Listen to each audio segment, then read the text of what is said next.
I came back from a trip to Europe in our hiatus, and I met Rob in New York, and he basically knew where he wanted to get to in the end of the season. I mean, getting there, of course, obviously is challenging, but he really had a vision that would pop up throughout the series, which we were going to end up with at Ides of March, which was, you know, Xena and Gabrielle both being crucified.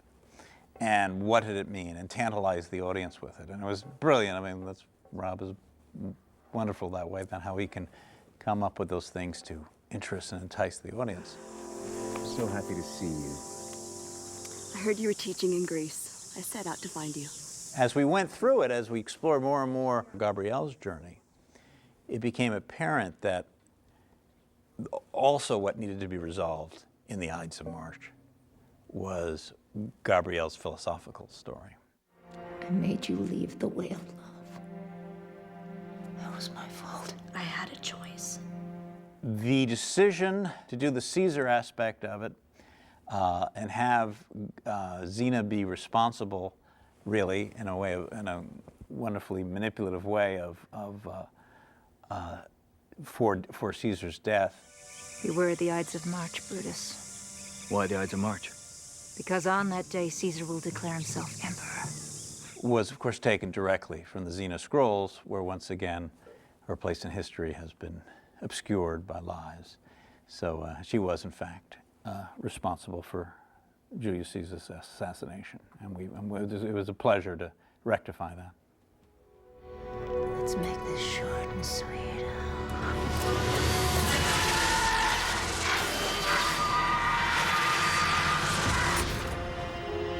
Brings back memories, doesn't it, Xena? Well, I mean, the naked truth is it's always good to get Callisto in. I mean, that's the thing. But we did also feel, I mean, because Hudson is so charismatic and wonderful, and why not bring a really neat, beautiful, sexy actress back to play a wonderful villain? So, I mean, there's a sort of a no-brainer aspect to it.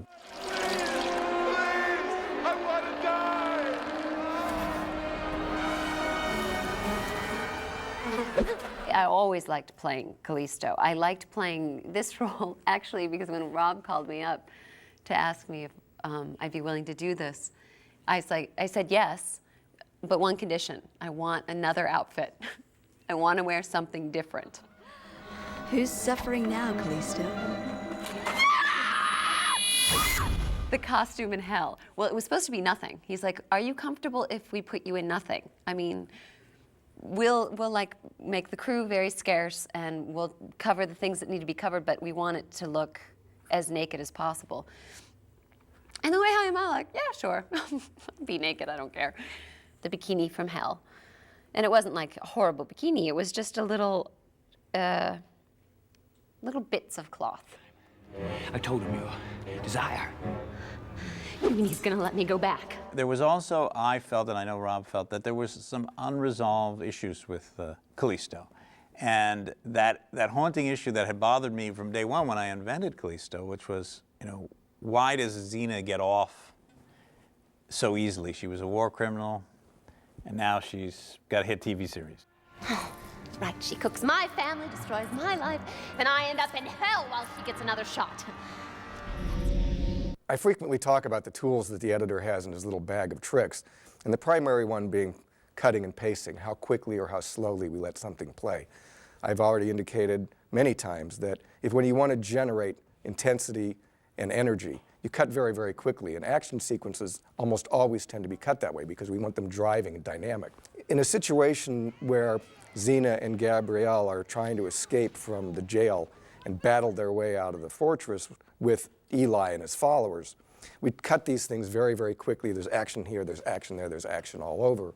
And then there's a single defining moment in that sequence wherein Callisto, who's up on the ledge watching all of this, who's getting very upset about the fact that Xena may thwart her plans, decides to throw the chakram, which then goes very quickly into the courtyard, hits a back wall, comes forward, and hits Xena in the back, thereby breaking it.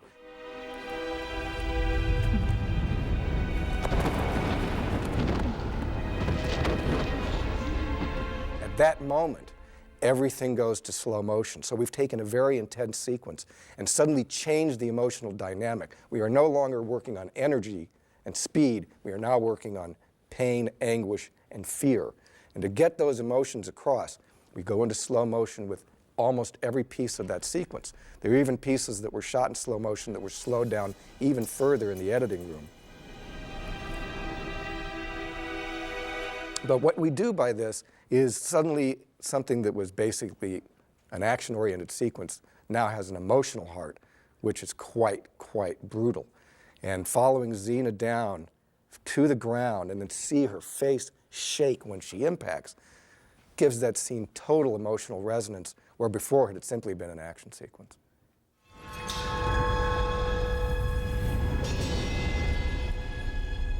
Why did the chakra break in two when it hit Xena? Part of that was a vision that Rob had about the next season of putting it back together and stuff and having an episode of doing that. I think, too, though, and my rationale of writing it was, in a sense, Xena and the chakram are sort of one. Spiritually, they were one, and when Xena broke, the chakram broke, and I guess that's the way I saw it. It's sort of like a broken heart.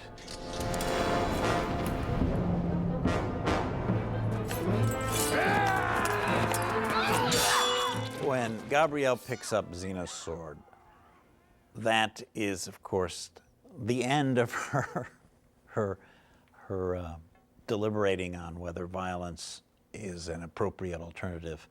She's going to inflict some serious damage on people who were threatening Xena.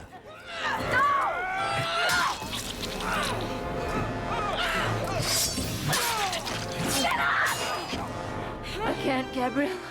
We'd all fall in love with Gabrielle, her doing soft and tender things. And so to see her in such a violent rage was exciting, and in a weird way satisfying too. Like particularly after we did the pacifist thing the whole season. I mean, I loved that. That was one of the things where dailies, I was just so excited. So you get, after a certain amount of years, you get a little numb to dailies, but that was an exciting day watching Renee kick butt.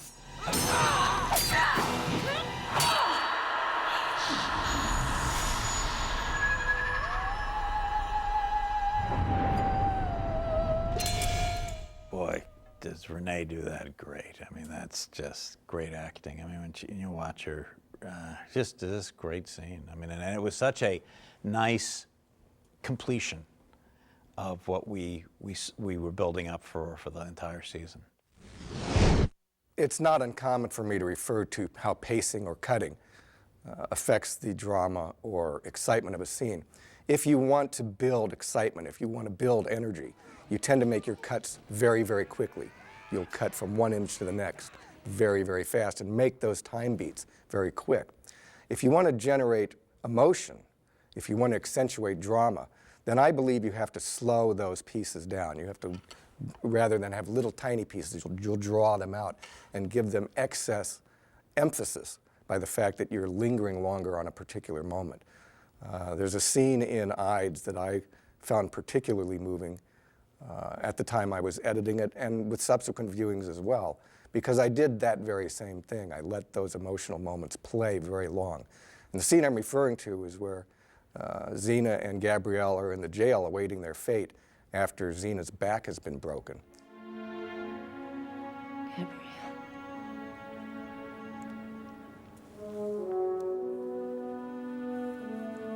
Xena. And if you notice, the opening shot of that scene is on Xena's face, and she's obviously in a lot of pain, and she's obviously suffering, and she doesn't quite know where she is yet until she moves her eyes and eventually sees Gabrielle. And it's a particularly poignant moment in the sense that we stay on the actor for so long, we get her pain, we get her misery. And we do that by staying on her and reading the emotion in her face. Now, thank God, Lucy Lawless brought a great performance to that moment, which allows us to see that. But it's by staying on her and letting us see it that helps the moment gather impact. Then we cut back to Gabrielle, and the scene plays out between the two of them. But if you contrast the action sequence that preceded that, which is the big fight in the courtyard, it's plainly obvious to see how the editing rhythms change our response to the performance and how we interpret the emotions.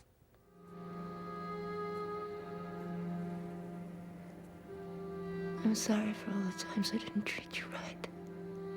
When I wrote the prison scene, I had a feeling, or I had the desire to want these two characters who had been together and said kind of loyal, friendly things to each other for 4 years, just to pour their guts out. Before I met you, no one saw me for who I was.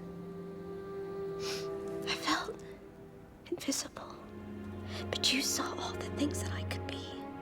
And really just tell each other how much they loved each other. Right? It was sort of a consummation of so much, and you know, the actors did it great, and I was so pleased with that. That was a terrific moment in the series. I'm so happy that so many people like that. That's one of the episodes that I like and the audience likes, and that's a wonderful matchup.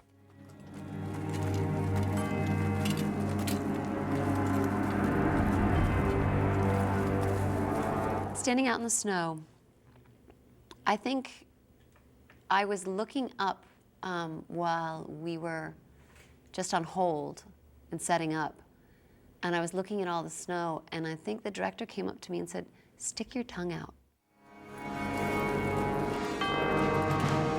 And I loved that. I thought it was brilliant. He goes, "Catch the snowflakes on your tongue." Because it's so like Callisto. I mean, and everybody knows what that's like, being a little kid and having that little kid side of you. And that's what's so grotesque, is that you see this little bit of innocence from someone that's helping crucify other human beings. I mean, it's just that, it's so twisted. Are you ready for your trip to Gaul? I'll be ready. Good.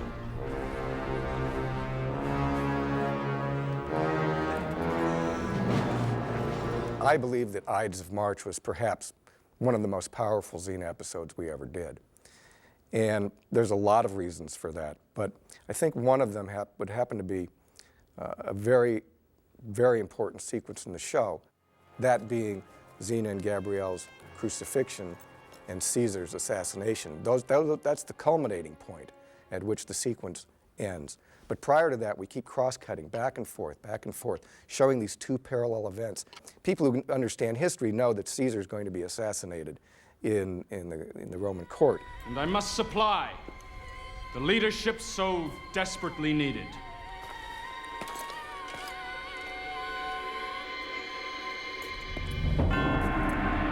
The cutting between the crucifixion and Caesar's assassination was Rob's vision.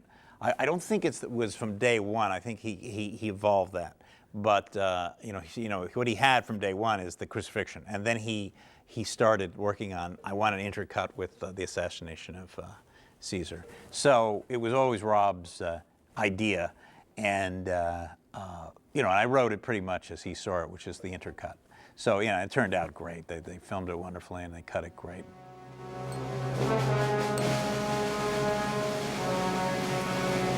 On this day,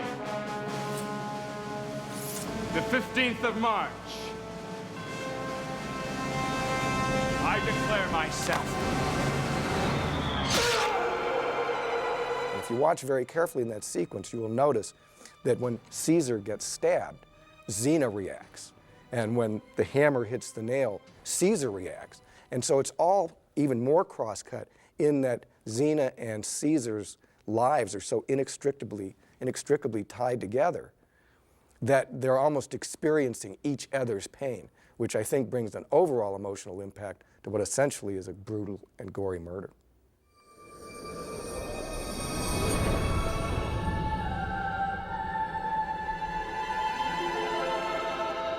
I just was so impressed with what they did with it. I mean, it was just great television, and like, I was really into my writing. I was really into where the two characters were, Xena and Gabrielle.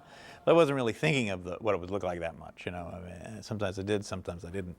And when I saw it, I was just so impressed with it. It was just really one of the great moments of the series.